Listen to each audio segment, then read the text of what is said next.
This is a Headgum podcast. Sometimes when the world feels insane, you can take a little peek inside of Rachel's little brain. All these thoughts are swirling round and round inside.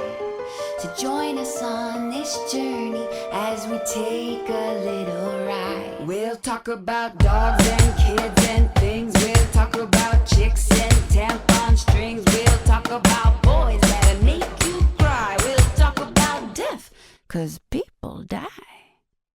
Welcome to Broad Ideas. Thanks for coming back again. Are you talking to me?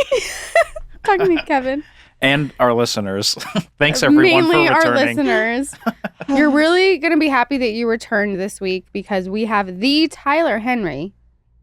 We're so lucky. Honestly, anytime I am in his presence, I feel lucky. He's a precious, loving ball of light. That is true. It's so true. Yeah. Tyler Henry, the Hollywood medium. Our now friend. Thank God. Thank God. Let's just talk to him and not talk to us. Like always, we like to hear other people talk. Go, Rachel. Okay, take it away. Tyler, we're so happy you're here, and it's so nice to see you again. Thank you. Your energy is just like so contagious and positive and amazing. So I appreciate it. I know it feels like it's been a hot minute since I've seen you, and so it's so good to get to follow up and get to reconnect. yes, absolutely. And Olivia over there on her couch. I'm so Shout out, glad. Olivia. Yeah, I'm so glad it worked out this way because we were trying to get you before we did the show. And now the timing actually worked out perfect because we got to experience that before talking to you, which is really cool. Yes, I think it helps lend important context too. It's one thing to experience it and another thing to hear about it. So it's cool. Yeah.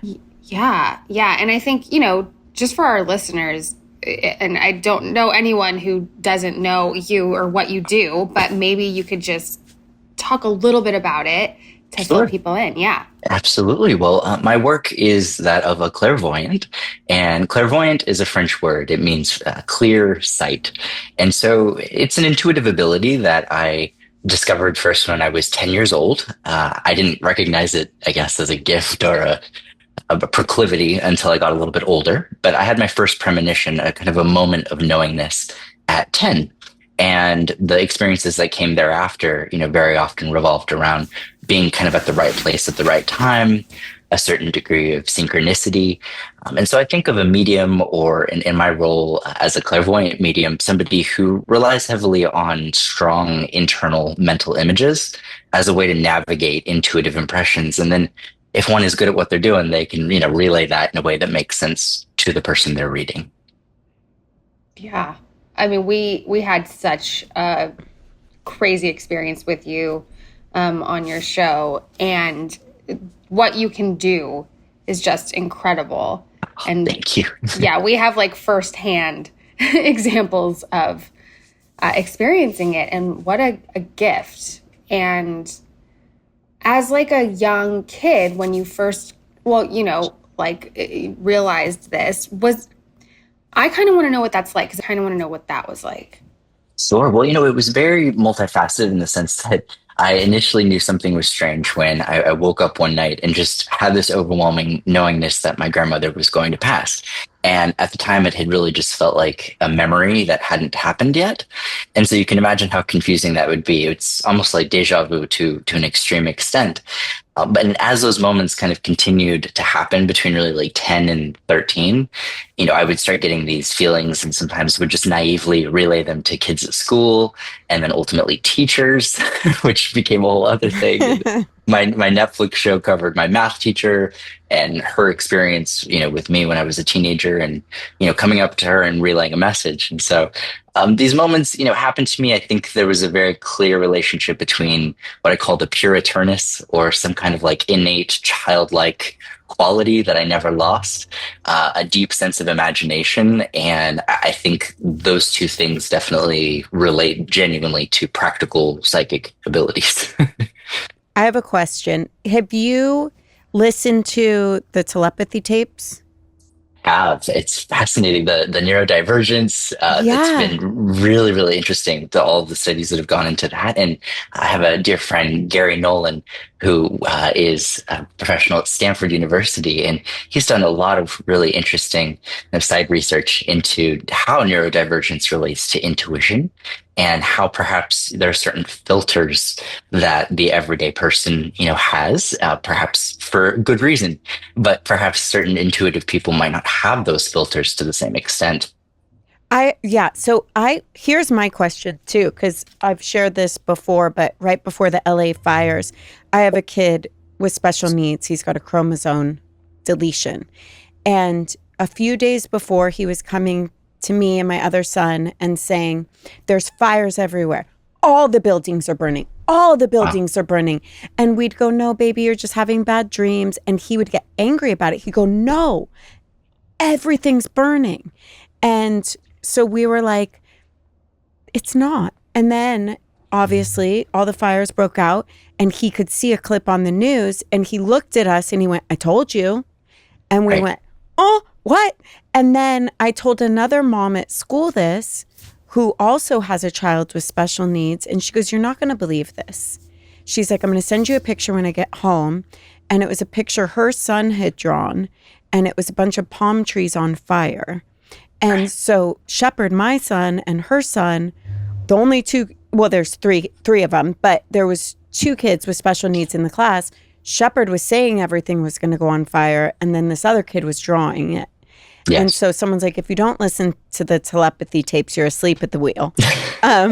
So with your experience and something like that, what would someone do to either nurture that, or what do we do with our typical children or ourselves to kind of tap into that and have more guidance or intuition? What are your thoughts on that and directions? I think intuition is the key word, and it really means that inner tuition or that inner knowledge. And I really think of it as kind of tapping into this collective consciousness. And very often we find that trends, even in pop culture, or ideas, or even inventions, often seem to kind of come to multiple people around the same time. And I don't think that that's accidental. I think there's some intuitive proclivity, or almost like a stream of thoughts or ideas that perhaps some people can kind of tune into. I think of a famous quote that Michael Jackson had. He said something to the effect of, he has to stay up late at night and make sure that he's listening to God, and that he writes down the ideas that God tells him, because if he doesn't, God will give him to Prince. That's so good. I love that quote, because it kind of speaks to this idea that creativity and inspiration is like streams, and people can connect to them to varying extents. And I think, while neurodivergence might aid in removing some of those filters, we all have the ability to find means of getting more centered. I think balance is really key. One of the greatest misconceptions to psychic abilities, I think, is this idea that it's a scary, frightening, overwhelming, overstimulating thing. It has its moments, but so does life, right? I think that really, if anything, spirituality should aid in balance and, maintaining homeostasis, and like it should enrich our lives. Mm-hmm. I think the more balance we can find, the more we can notice the subtleties of perhaps that weather that's around us. I love that. Yeah. It's so true. And I think there is like this thing that does come along with all of that, like the psychic ability or intuition or whatever. And a lot of people who are afraid of that. And my grandmother, she would always say, like, if you're born in the sack, you're automatically gifted with some psychic ability or intuition or whatever. Right. And what does that mean? What? What does that mean? Like, if you're born in the sack, like you're not amniotic. Yeah. Yes. Thank you. Like the whole the whole sack. Sorry. Yes. Oh. Yeah. Thank you for the scientific words that always leave my mind. I feel you. Yeah. They call it like being born behind the veil, something along those lines. Yeah. fascinating. And some babies, that seems kind of intense. Yeah. So my As a grandmother, childbirth. that was my grandmother. Who Wow. was born on Christmas Day, which was, I don't know, kind of That's pretty interesting too. My mom, Olivia. I never Yeah. told you this? Look No, at her. She I've looks nev- like stunned over there. No, I love it. You know, I love new information. I've never heard that. Yeah. Yeah. And so she definitely had the ability. And, you know, my mom and myself and now my daughter, we all have, I think a lot of people have strong intuition, but we have, you know, I don't know, maybe a little stronger. But I just always thought that was interesting. I have a question for both of you. Have you noticed a certain like maternal intuition that you perhaps have but didn't have before? Yeah, yeah, for sure. I mean, I've always had a very strong intuition, but the maternal one is like next level. You just know, you know, with every move of your child or whatever, it's heightened for sure. It's fascinating to me. Yeah. I think that like for the minute my son came out shepherd, I was telling everyone something's different. And everyone just kept saying, oh no, he's fine. He's normal. He's this, he's that. And I kept like, there was something inside of me that was just like, but he's not. And that doesn't mean it's negative. It's just different. But, you know, he failed his hearing test and they're like, oh, that's normal. That happened. And everything was like normal, normal, normal. And inside I was screaming, it's not. Like something is different. And it was a knowing. But I think that the hard part for me with mother's intuition is a lot of times the instinctual fears get kicked up and kind of get louder than the intuition to keep them alive and safe. And so that's a conflicting part about being a parent is I do feel that increased fear takes over sometimes versus that still small voice that has that clear knowing. Makes sense. And so that kind of age-old battle between like, is it anxiety or is it intuition? Yeah. And one good cue that I find to be helpful in discerning between the difference is this quote that says something to the effect of, if it's hysterical, it's historical. And so generally, and it's not to say that bad things don't, you know, repeat or negative experiences, we don't deal with them more than once in life, but generally if we find ourselves like overreacting to a feeling or an inclination, sometimes that's an indication it's not intuition and instead, you know, more rooted in hypervigilance. That's like what I always say is like intuition will never speak through fear's voice. Oh, I love that. Oh, I'm going to write that on a post-it note and stick that on my refrigerator. I love that. I know, that's a good one. She has to constantly remind me of that. I love that. And Yeah. myself. And yourself, everyone. We're making t-shirts. Heck yeah. Yeah. Question for you real quick is what scares you? What scares me? I think the human capability for cruelty.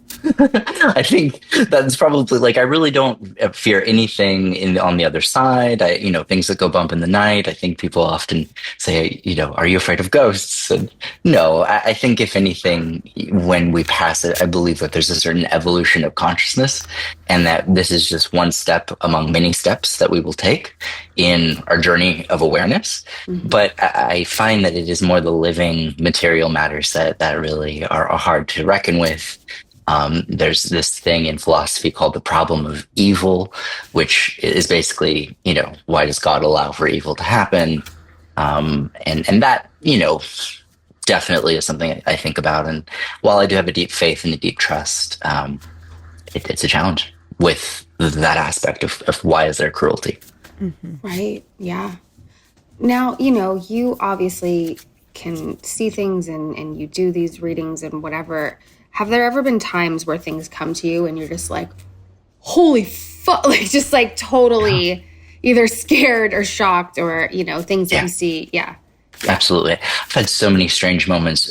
They're always the unexpected ones. And I find, there was one instance, this might be an odd example, but I was reading a beekeeper and, was doing my reading and connecting and channeling. And then I just saw a swarm of bees and I didn't know that this person was a beekeeper, which is very connected to these insects. And It's hard to say in my line of work what is a vision of a memory and what is something coming through.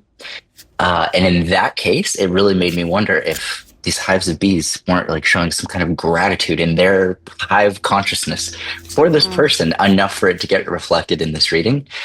Equally, it could have been a memory. It could have been something I was picking up on, but that the questions that presents alone are really mind-boggling and pretty intense. Yeah, for sure.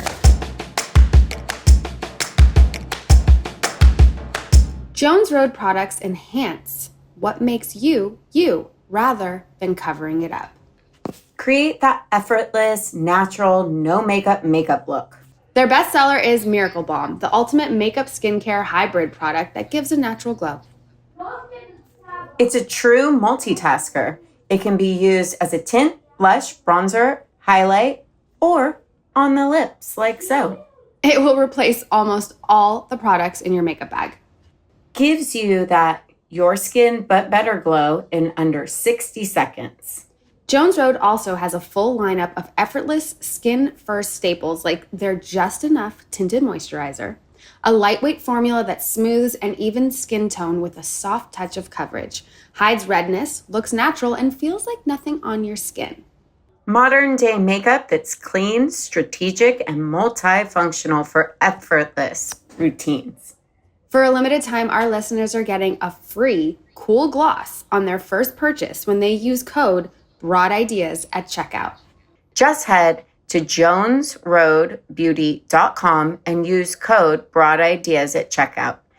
After you purchase, they will ask where you heard about them. Please support our show and tell them that our show sent you.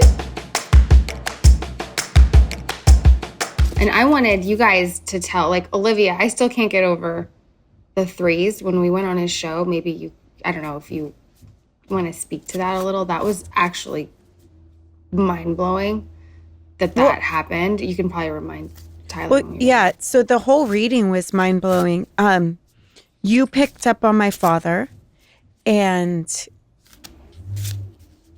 look, and I've talked to a lot of people after that, and it's like you could find out that my dad died. Sure.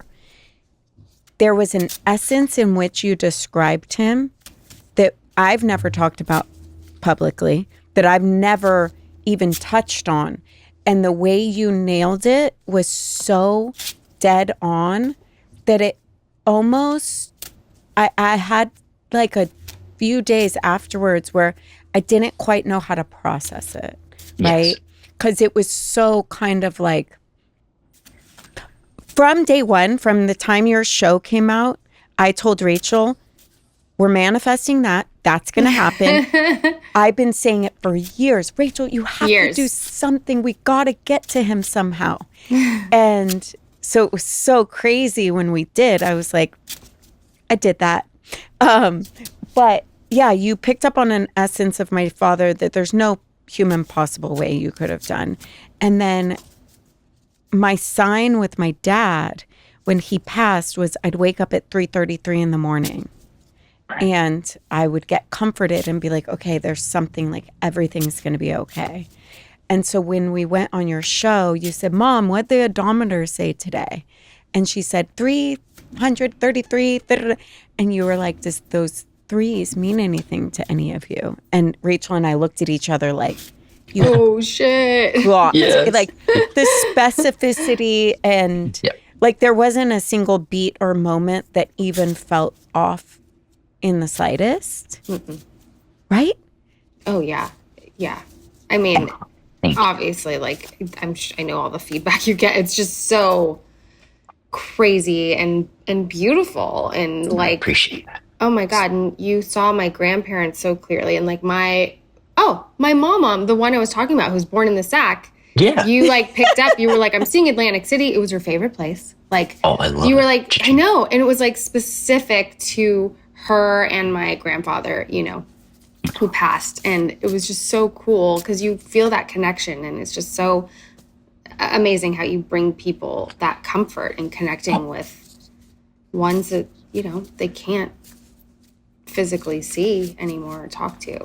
It's I really appreciate that. That means the world. It's honestly just such a huge privilege for me, and one I don't take lightly, and it's deeply humbling. Every reading I do shows me the fragility of life and how sacred and beautiful it is, and for just as painful as it can be, and how low those valleys can be in life, so too can the peaks be high, and life can get better, and it can be just as beautiful as painful. And I hope that these readings just show people that there's an innate connection and a bond that exists when a medium isn't there. It's not about me. It's not about mediumship. It's really just about reflecting a connection that already exists. I have a question on delivering that information to people and what that feels like to you sometimes, because I was watching Is It Cake last night, and I was like, I can't be a judge on that, because I don't want to tell them, I don't want to break their heart. I don't want to be the reason that we know it's cake. Okay. And I relate to that so hard. Do you? I love Oh them. my God. Every time I'm like, you can't judge it. It's awful if you actually get it right. I know. Yeah, because then you feel horrible, like you're delivering news that we know it's cake. So in that, there's a great responsibility in what you do. And like, for instance, I have an aunt who went missing, and this was right before I was born, like the year before I was born. And I was talking to my other aunt and saying, aren't you curious? Like, what happened? Like, we have nothing. And there's no evidence. There's no suspects. There's no nothing. 23-year-old woman, worked in Venice, went missing. And she said, I'm scared to know. She said, I'm scared to know because what if it's something I can't get out of my mind? Right. And I'm wondering what that must be like for you, that experience of knowing and holding information and making the decision to tell people things and knowing that that could impact them. Like, talk to us about your relationship with that. Does that all make sense? Absolutely. Totally. I think of it as something that almost necessitates like a follow-up care. And so when I read people, I try to touch base thereafter, or at least let them know that there's a line of communication, because a reading is very intense to experience. And people go through that few-day period where they're like, whoa, what's going on? And that's why I aim to try to be able to be a resource just as much as a medium. But I think of my work sort of as that of like a mailman, in the sense that I'm not like writing the letters. I'm just delivering the message like a mailman would. And so within reason, I think that there is a certain responsibility, and a big part of it is a huge, innate need to get it right, to be diplomatic in my delivery. So I don't feel responsible for the message, but I do feel responsible for how I relay it. And there is no school for that. If there was, I would love to have attended, through trial and error, through being, a naive teenager and reading people in grocery stores, to seeing and reading people who, I think of my time with people like Anne Heche and experiences that once you've had change you as a person and change you as a medium, and really show how careful and how important it is in one's delivery to tread gently. Mm-hmm. Are there ever times where you just want to turn it off? Like, do things just come and you're just like, I would really like to just be quiet and alone? I think of it kind of as like a volume dial. And so there's always like background noise, so to speak. And a lot of it's useless. It'll just kind of be impressions that I can't really place without some other context. When I do a reading, I have my method of scribbling, which seems to kind of increase the activity. It kind of turns up the volume dial. So that when I'm not working, I can maintain some sense of normalcy. I find that for some reason, if I go about like 2 to 3 weeks without doing work, it starts coming through in my dreams. I start having difficulty sleeping. So I kind of rely on this kind of need to alleviate this pressure in order to maintain balance. Wow. Have you ever gone and sought out a medium yourself? Oh, absolutely. I think at this point in my life, there's been hundreds, either through virtual sessions or through, in-person meetings. And I had a whole period where, as a teenager, I was kind of trying to explore other people, other practitioners who did different modalities of the work, and I had some very bizarre experiences. Some were completely full of it, and others were extraordinary. And it was often those who weren't super confident that often demonstrated some of the most amazing, abilities for me. It was often the people who were, forthright in their confidence that had to be a little hesitant around. So humility seemed to be almost necessary for psychic phenomena to work through people, at least in my experience. That's fascinating. Yeah. Yeah, it kind of goes back to like the saints even, and like I don't know how much we're aware of like Catholicism, but like even back to just like the idea of humility and being humble. Wow. There's something to that. Yeah, I'm like, wait, I want to know more. Like, yeah, that's actually incredibly fascinating. It's really it's really the intriguing. ego, right? So the mind, the ego, it actually Right. makes sense, right? So in a state of meditation or connection or alignment, the voice of the ego is going to be a little softer. Sure. So if you turn up the volume on the ego, you're probably turning down the volume on the other signals that connect you to everything else. So it kind of makes perfect sense, really. It definitely could. There could be something to it. And then, viewing willpower and belief as a force, that's a very interesting thing in the history of psychical literature. Charisma, like the ability to gather a crowd, was actually considered a psychic ability in line with hypnotism or mesmerism. And as time goes on, we don't really think of that as a psychic ability, but like charisma definitely has an interrelation, people feeling at ease with you, and therefore maybe being able to get in rapport with their energy. And that's a very vulnerable experience mutually. Yeah. Wow. And your mother, what a beautiful spirit, that woman. She's there every show when you were taping, right? Like she's always there. Always. I'm like, I want my mom always with me. It's great. It's great. She always is making sure my hair, she's going and then, has a way of doing it. It's just the sweetest. And I love that relationship. And I mean, what a ride for her too. Must have been your whole life, just knowing that, her son has this gift and supporting it and being supportive. Because I feel like be wild.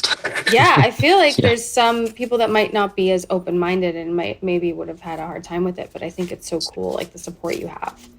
Thank you. Yes, I feel so lucky. And I think one of the reasons why I got so much support from her early on was just because there was such an undeniable something going on. We may not have had the words for it initially in like the early years, but the way that synchronicity would work, the way like the 3333, thing, and how it just seemed as if when one allowed space for the inner world to allow the outer world to communicate, it created like a vacuum, and things would happen that just seemed statistically uncanny. And so if you have that happen enough, let alone one time, it just kind of creates an innate sense of, okay, there's something more to this. And I may not have the words, it might be ineffable, but I know I have a deep knowingness. And so that's kind of the transformational nature of just paranormal experiences. Like you see a ghost and it's like, whoa, never unseeing that again, Right. Yeah. And do you see it in other people? Like, can you see when, so for me, I can feel sometimes when things are, it feels like channeling, whatever that means, but you feel like, okay, I have very little to do with this, right? Sure. So can you witness that when it's happening to other people, when you go, oh, that person's got the thing? Oh yeah, absolutely. I can recognize it in people who are deep in a state, musicians often who are deep into playing an instrument, sometimes singing. The voice is an instrument. We also sometimes see it even in like chess players, people who are very locked in, almost having to intuitively predict what's about to happen. And the common denominator there is a state called the flow state. And flow state is something that happens generally to all of us, but it's when we kind of are doing an activity where we get so lost in what we're doing that time seems to lose its quality. If you've ever, been doing something, you look up the clock and you're like, oh my God, today's flying by. Look at what you were doing before. Sometimes as indication of what gets you into your flow state. And that does seem to relate to psychic abilities. Wow. I'm trying to think of my flow, if I've been in flow state. Yeah, like hobbies course you often have. create anything that like requires you to even like being bilingual and like studying. That, as odd as it sounds, like the government did some very interesting research into remote viewing, which is a form of clairvoyance, and they were looking for people who were bilingual, people who were mathematical and creative, people who could play instruments. So it seems that having like a neuroplasticity and maybe being a little neurodivergent, seems to kind of help. It's so interesting. I'm like obsessed with solitaire right now. Like I'm just to help me pay attention, like I have to fidget. So I'm shuffling my cards as we're talking. I'm not a chess player. I'm no mathematician. I'm definitely Amazing. Gonna get you a Rubik's Cube. I do. I mean, I could never solve it, but it would definitely keep me busy. I love it. But it's just like those little things that, I mean, I don't know. I wish I had a cooler hobby, but it's very interesting to hear and to see that, and that when you meet people and you can recognize it. I mean, that must be a trip in itself. It's really special. It's something that I think everybody has to varying extents, and those who can kind of get used to getting into flow states regularly seem to kind of demonstrate that channeling like quality. There, to this day, despite there being schools of hypnotherapy, there's still no scientific consensus as to what a trance state is. There's changes certainly that go on in brainwaves when we're asleep, but still not a trance. And so it kind of speaks to the mystical nature, and also I think the limitations of even words. So when we see people in a trance, do we even know, if they're in a trance? They might just seem like they're locked in or in the zone, all of which are phrases, we use all the time without really thinking about what that means. Yeah. Right. It's like with willpower, like, oh, I didn't know I had that in me. How often do you find people saying that? I didn't know I had that in me. It's almost like a second wind kind of can come over us. And sometimes that's, I think due to assistance or psychic help. Is there a way you can identify it in yourself when you know you're in it and when you're not? I think looking at how time passes generally is one of those things in hindsight you can only kind of do. So when you're in it, it's usually hopefully difficult to do. I just think anything that's going to kind of help, I think, match the logical and the creative, if you can find ways to implement both into a single activity, just generally seems to kind of help create this flow, or like a back and forth that might even be akin to scribbling. Yeah, right. Totally. Because I know when I have it, I can't remember anything I say after. Yeah, that seems to make sense. Yeah. Oh, wow. Rachel, cool. I do that every day.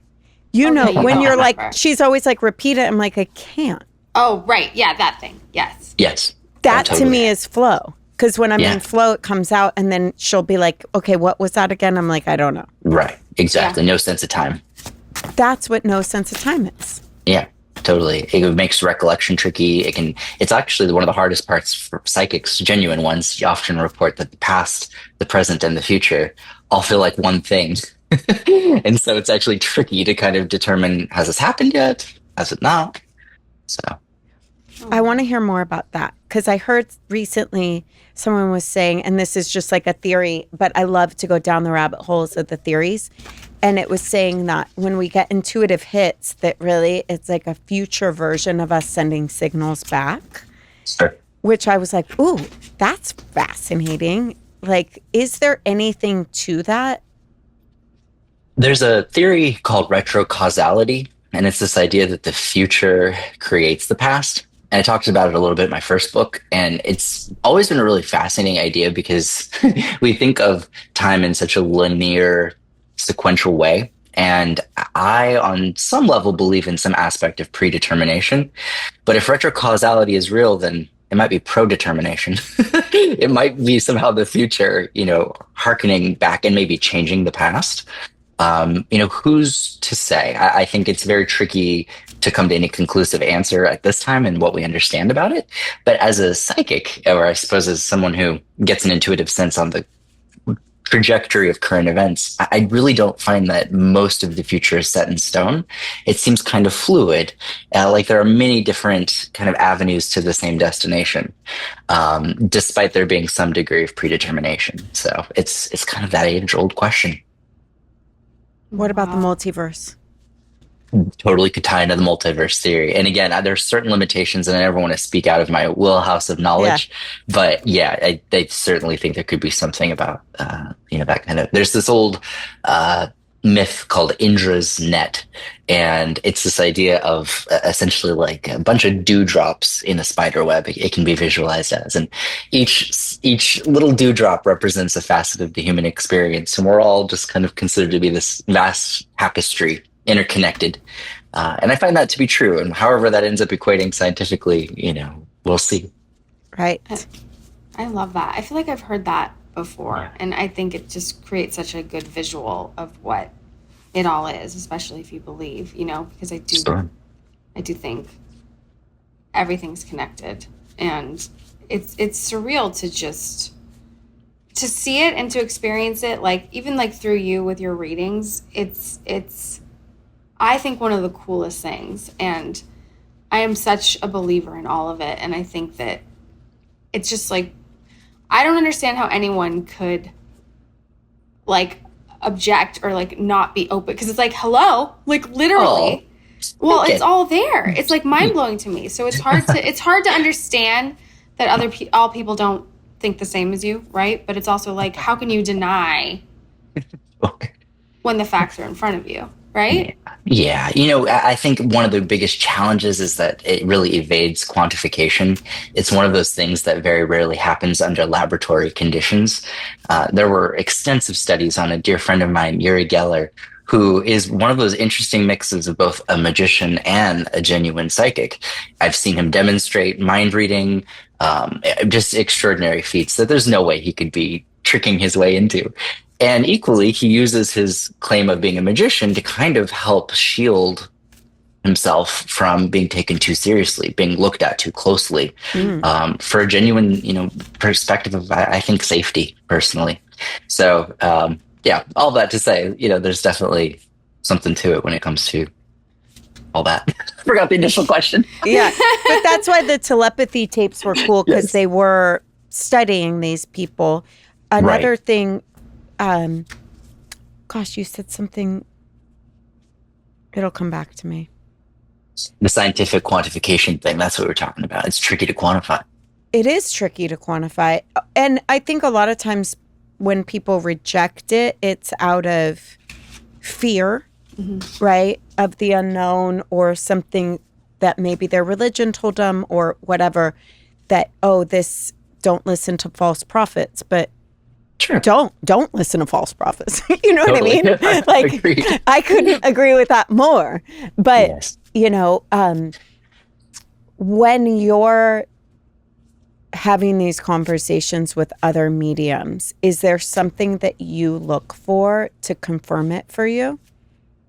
I think in the beginning I was looking for hard evidence, and then as time went on, I just realized that different people are powerful in different ways, and a lot of the experiences that I left, feeling were unexplained, were equally as objectively amazing as they were subjectively amazing. These people, the few that were really truly incredible, were able to impact me in ways that changed the entire trajectory of my life. I had a woman who was able to electrocute, I don't say electrocute because that's a means of passing, but she gave me a very strong jolt on my shoulder, using this form of Korean healing. And it was an experience. She was a makeup artist of mine, and she had just done it very impromptu, and she didn't have any devices on her or anything that could have caused the jolt. And she demonstrated it with humility, as if it were no big deal.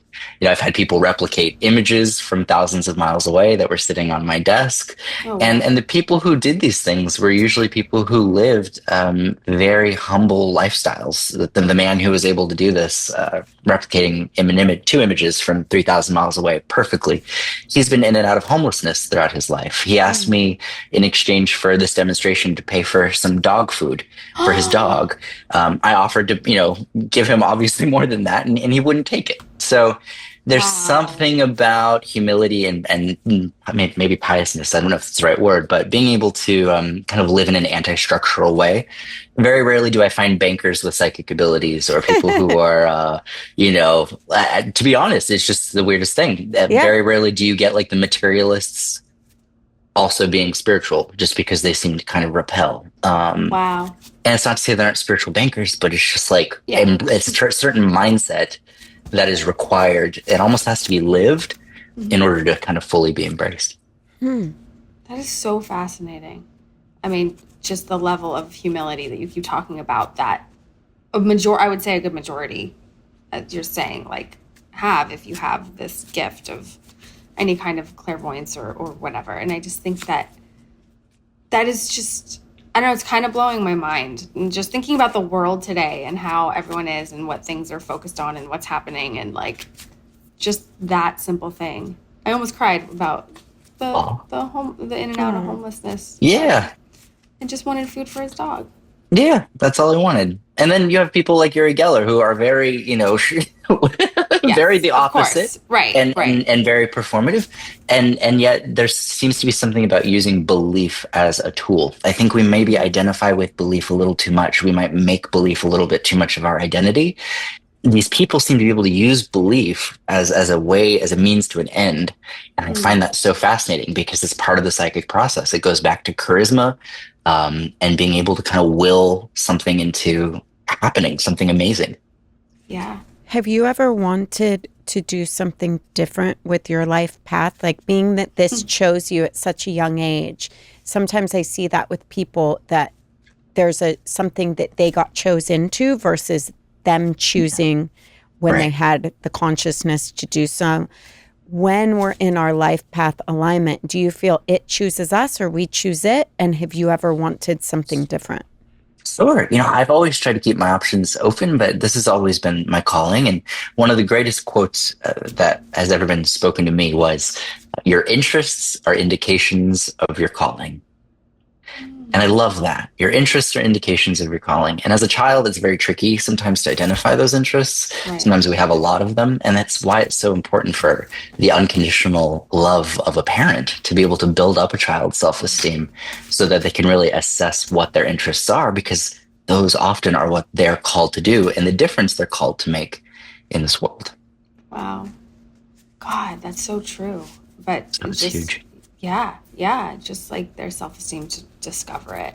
Yeah, absolutely. I think one of the greatest gifts you can, I think, give your children is just loving them enough to have confidence in what makes them different. Well, then based on what you're saying, my son Shepherd is a dancer, that's for sure. I love it. And there you go. I mean, there's so many ways that we can help, change things up from how they are. But with that being said, what if your interests hop? Because like when you're talking, I'm like, well, then dang it, I'm a psychic. Because I'm like, this fascinates me, right? Sure. But then feeling stuck in your daily wellness routine? You're not alone. Our friends at Cornbread Hemp hear you. Their organic CBD gummies are made to help you feel better. Whether it's stress and poor sleep or just needing a moment to unwind.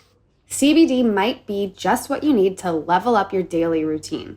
Cornbread Hemp uses only the best part of the hemp plant, the flower, for the purest and most potent CBD. No fillers, no junk, just full spectrum goodness. Right now, Broad Ideas listeners can save up to 30% off their first order. Just head to cornbreadhemp.com/broadideas and use code broadideas at checkout. That's cornbreadhemp.com/broadideas and use code broadideas. When I watch TV shows, I'm obsessed with that. And then when I was watching people bake cake, I'm like, I love eating cake. Like, Yes. So it's like, what if your interests truly feel as hot on each topic? What do you do? Totally. Absolutely. I think that's a gift. They say the jack of all trades. I love jack of all trades because I think there's something beautiful about being able to have diversity, variety, and interests. And it helps kind of enrich your inner worlds, which I think make for a better understanding of our outer world and vice versa. I think one of the things with that is like archetypes are really fascinating, a kind of broader conversation. Archetypes can best be defined as patterns that exist on multiple levels. And in life, we kind of take on often certain archetypes.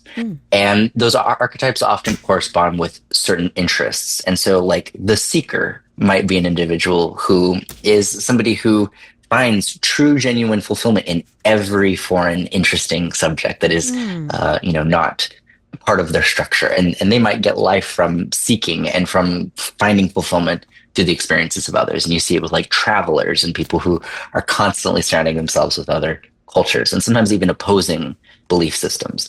But archetypes, I think we embody them throughout life, probably several, many, even at a given time.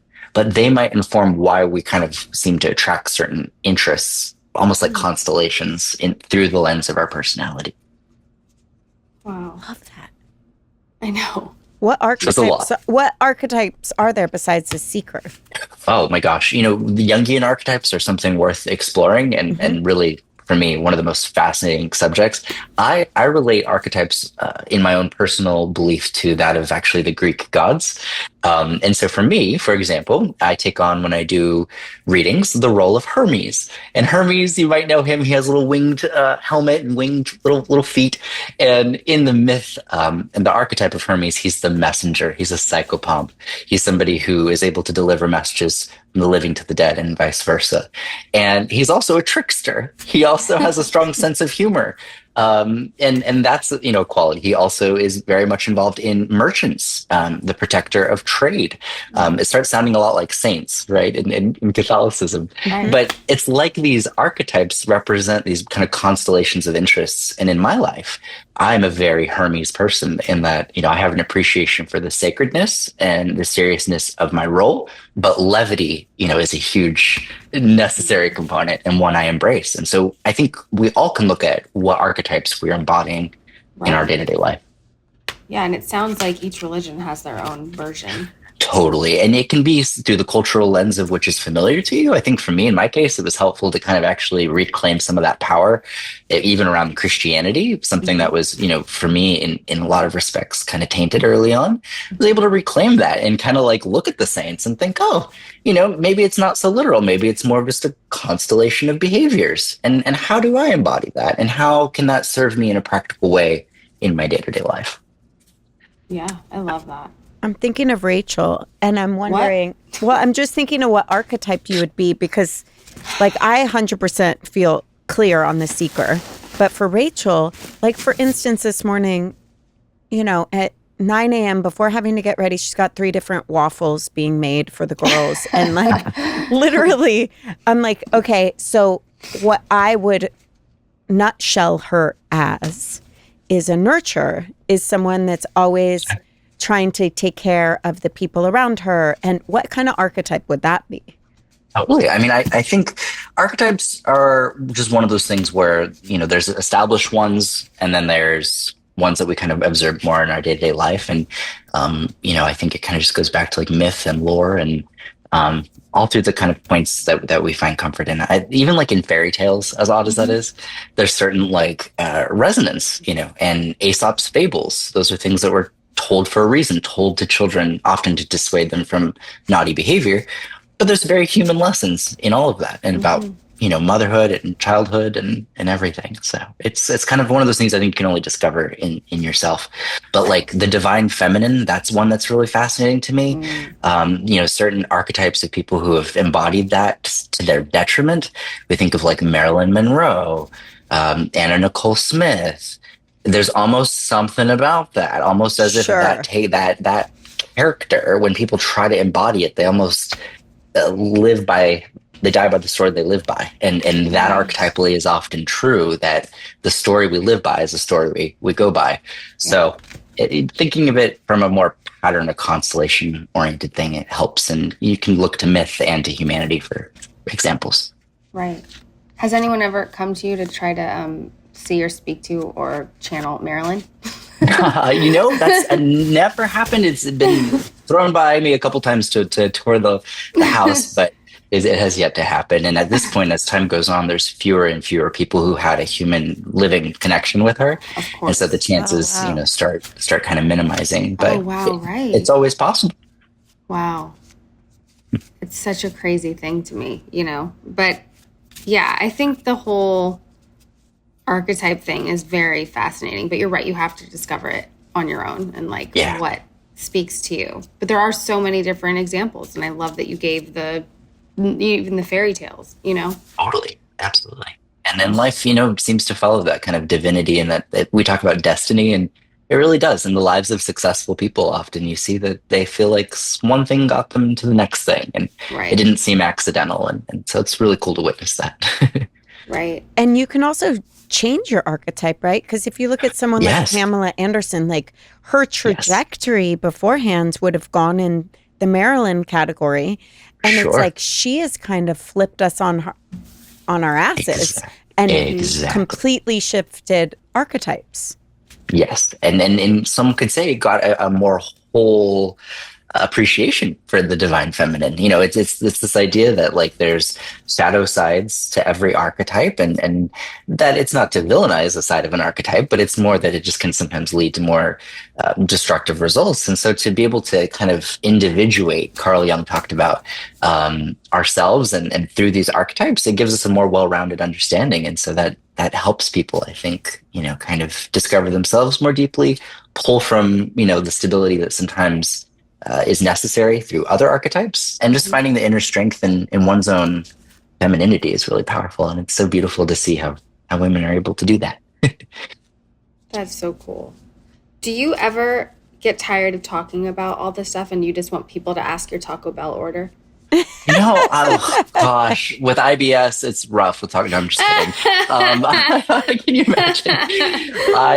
It's so funny. I am so used to it. I love going deep, and if anything, when people are like, "Oh, how's the weather?" I'm like, "It's fine. I'd rather be silent." I don't mind awkward silences. Yeah. Yeah, I'm like, let's enjoy each other's presence. And then people are like, "You're weird. I've only known you for 30 seconds." I love it. I love that you're down with an awkward silence. Like for me, Totally. I'm always like trying to fill the space because I'm always like, oh, social I get anxiety. Me too. I feel it. But if you give people permission, it's a lot easier. How do you do that? How do you give people permission? You just say, it's all good. You can be yourself. We don't have to talk. We'll catch up later. Even if you never catch up later, like there's delivery. It's like bedside manner. Wow. Well, there's also certain people you feel more comfortable being silent with, which I think is a good indication. Yes. So true. And it would be a little awkward if every, interaction were the silent treatment, but yeah. I remember when I was young, I used to see like old couples sitting across, not talking, reading the newspaper and being like, oh, it's so depressing. They're clearly not in love, and then as I've gotten older, really looking at that as being a winning combination. It's like, no, they're so comfortable that they don't feel the need to fill the space all the time. Yeah. There's plain feetsies underneath. Yeah, table. exactly. Yeah, keeping the intimacy alive. Yeah. That's a good point. It is. I am a fan of silence, and I love that Olivia and I don't have to talk and be totally comfortable, or just talk all the time, like on this podcast. Well, it's there like, you go. What's her face in Best in Show? I think it's the great Jennifer Coolidge is like when she's talking about her older husband in it, and she's like, we just have the best relationship. We could talk or not talk all day. Yes, exactly. And you know what? Jennifer Coolidge, she's a good example of like the divine feminine in a really, really, really cool, healthy way. 100%. More individuated. Yeah. I love the defined like my mom would be obsessed with you, Tyler. Like that is so cool that you're just no, it's amazing. You're just amazing. And thank you, Rachel. I know you have a long line of people who everyone just wants to experience you, and it's just a testament to how genuine you are and how amazing just Thank as you, a person. Rachel. No, I just have to compliment you because it's very special. And Well, thank you. Very fortunate to get to experience you and talk to you. Well, both of you, I feel so thankful to get to know you, and I'm excited to get to stay in touch and be able to feel like I've made friends You Yeah, have absolutely. You 100%. have. Yes. Absolutely. And how do Absolutely. people get to you? Because I know you've got. So tell us about you've got your app, right? Is it Sure. Yeah.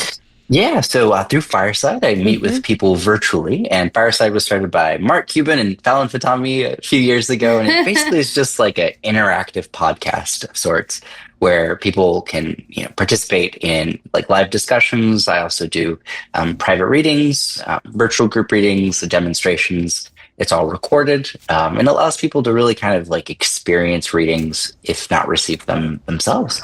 So we also get to have wonderful guests like Rachel Bilson here coming up very soon. I'm very excited. Very Yes. excited. So, And how does someone get on that to get to you? Yeah, the website, I think it's at this point, TylerHenryHollywoodMedium.com is where all the information is, tour stuff, virtual stuff. I don't want to have to sling everything, but it's a one-stop place. And yeah, I feel so thankful to be able to connect, and just at the very least, I hope that we're able to contribute to conversations and deeper thinking. That's what it's all about.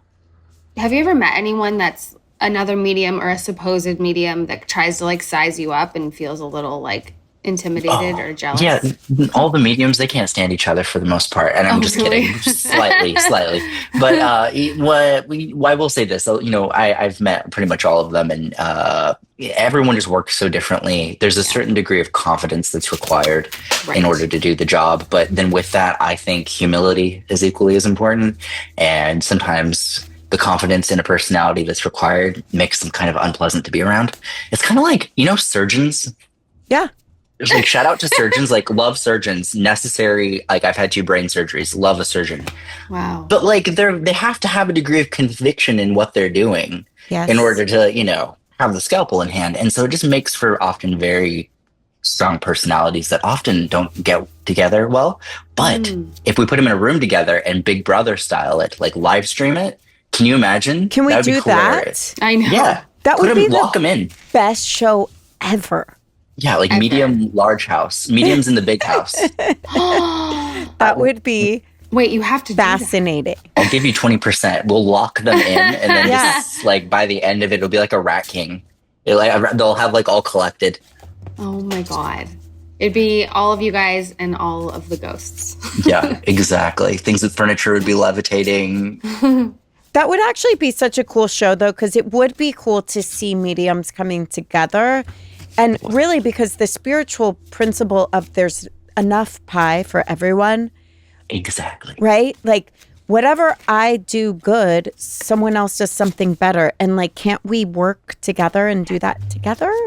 Totally. And especially in such a sensitive position when there isn't a better business bureau for psychics. When I see one psychic succeed, I'm rooting for them. I think it's a good reflection on everybody when someone does well. So I personally, I'm all for if people are productive and demonstrative and have good intentions, that's awesome. And I am not the judge or the end all be all of what mediumship is. I just do my own thing. I know we're going to let you go, but really quick, have you ever had contradicting information where someone's like, I saw a medium and they told me this, and you're like, that's not true? Like, totally. And because particularly about the future, we'll have times where trajectories kind of vary. I think of it kind of almost akin to weather forecasting, not to poo-poo away meteorology, but they're like wrong half the time. True. It's kind of like forecasting in the sense of based off of the data from the present moment, you can kind of get a sense of like where things are likely to go based off of probability. That's at least how I do my psychic readings. Those probabilities can change based off of what's going on in the present, unknown variables, that kind of thing. So I don't really think of it as maybe contradictory as much as just like information changes sometimes. There, of course, have been times where, I think I'm like, it wasn't that, it was that. And then it made more sense. So it happens. The last thing I want to ask you really quick, because my mom raised me to, she's like, if you see a ghost, whatever, she's like, they're not going to do anything to you. They're not going to hurt you. There's nothing to be afraid of. I just want to know, can you either debunk that or support that? Yeah. I mean, look, in the literature, particularly on poltergeists, it's said that they can be very tricky and kind of violent. There's the Bell Witch story is one of the scariest, most frightening bone-chilling stories where a ghost kind of maybe might have taken out a person. The Bell Witch story, fascinating. All that to say, if it does happen, it's probably pretty rare. And I do wonder when it comes to synchronicity, if they can invoke certain coincidences to happen, where that line is drawn.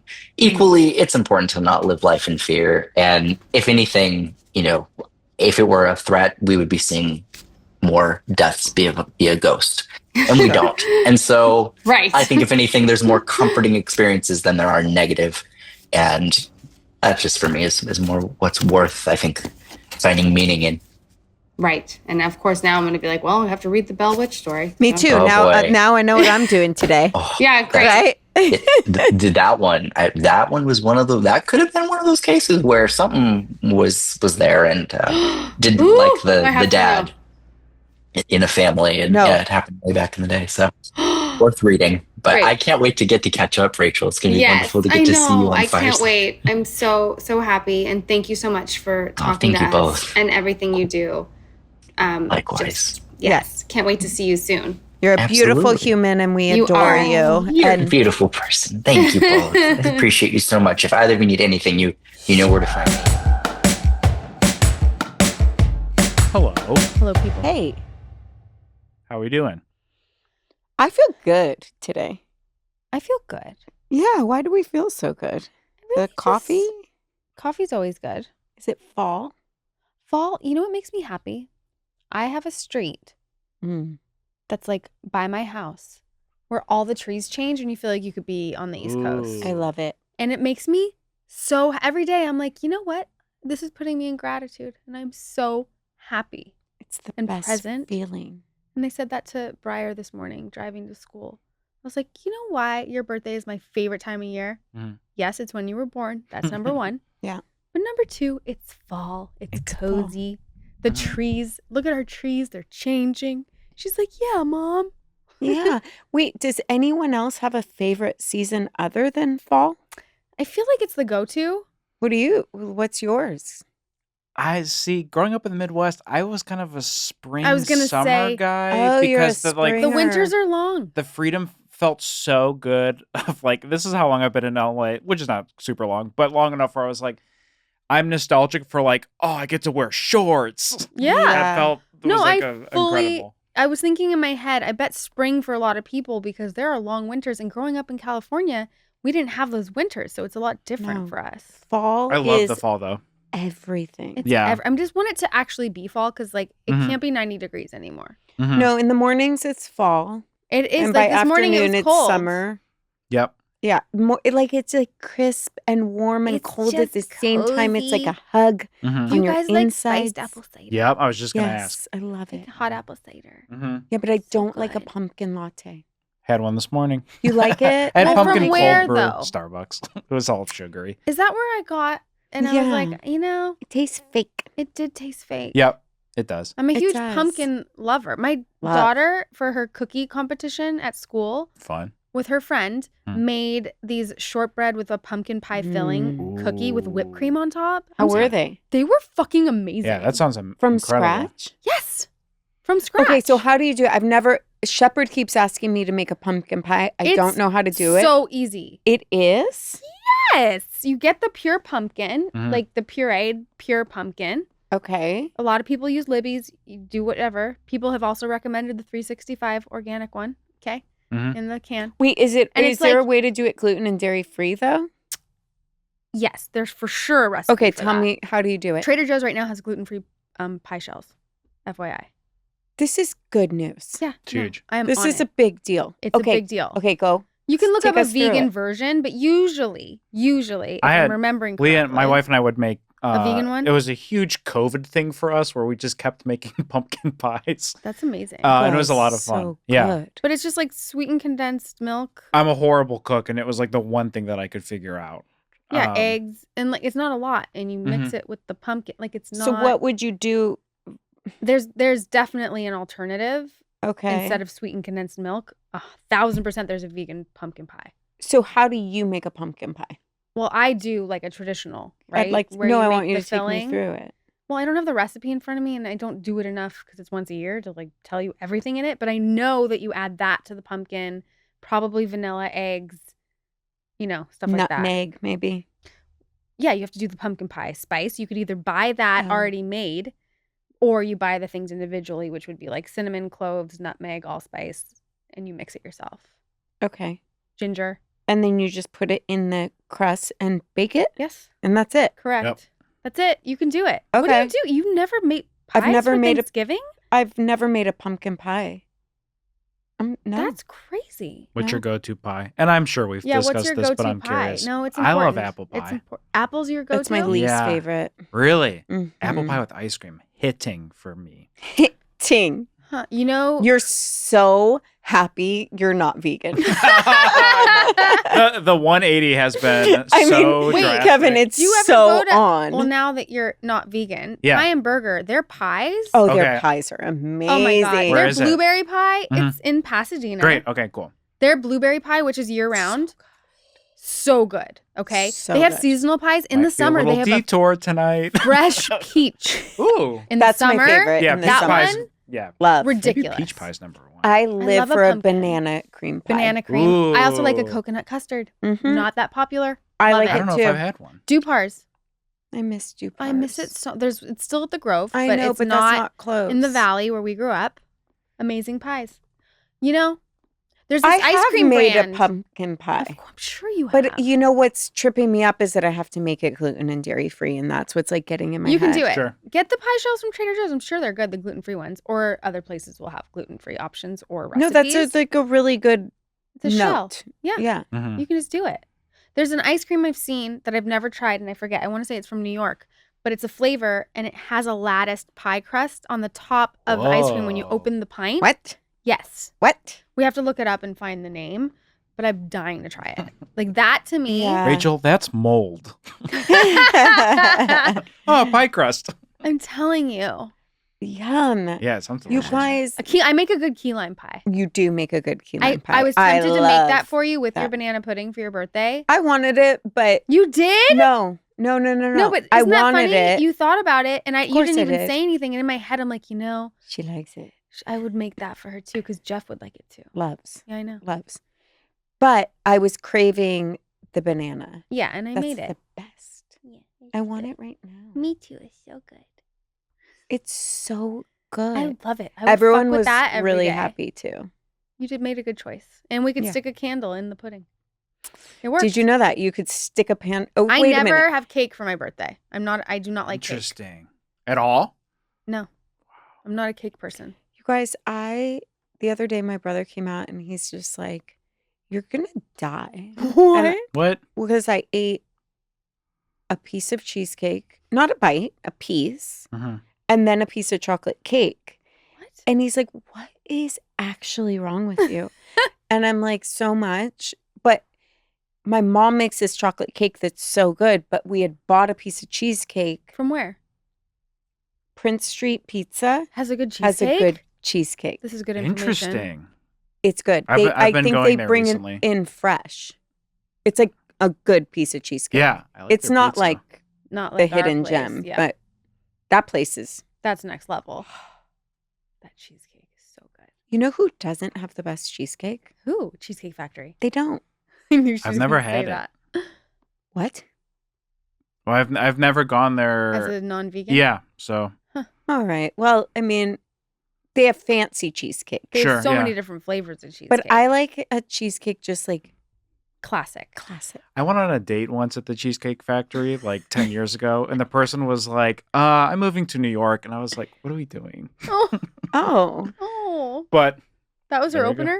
opener. it was like kind of an early in the date reveal, and kind of felt like maybe What? we shouldn't have scheduled the date if you're going to be moving. Yeah. he's like, maybe I shouldn't have bought you Cheesecake Factory, girl, because it's expensive. Yeah.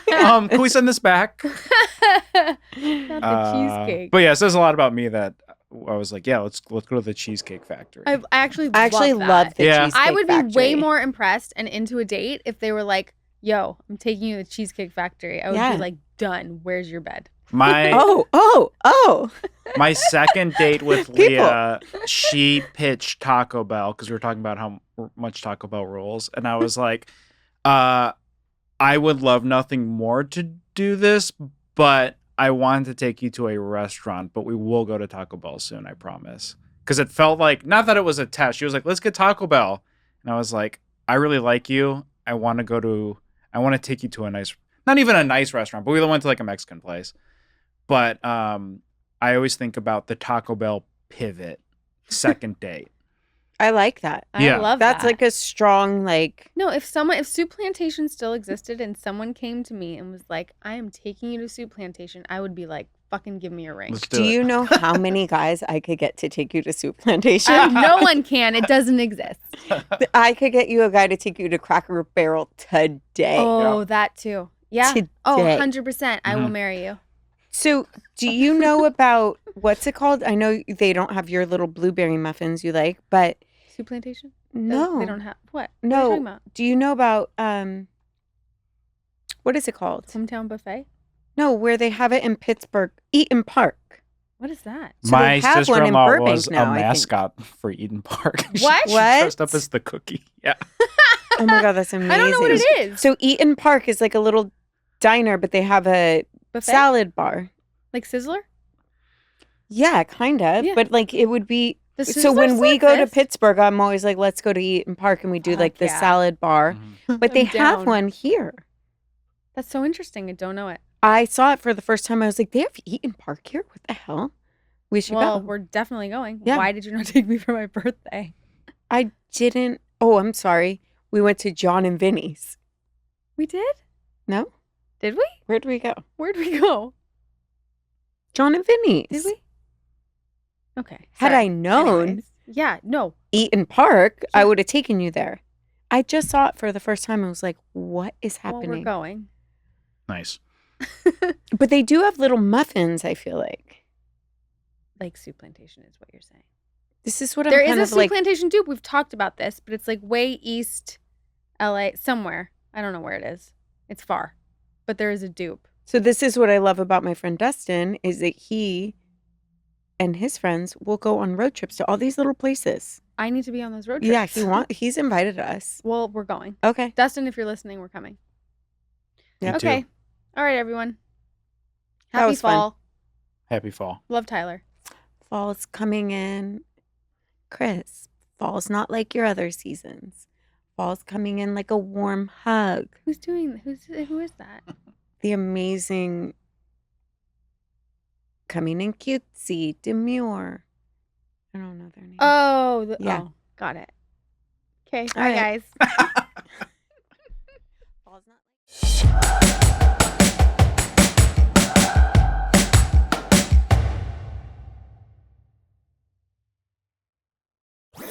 That was a Headgum podcast.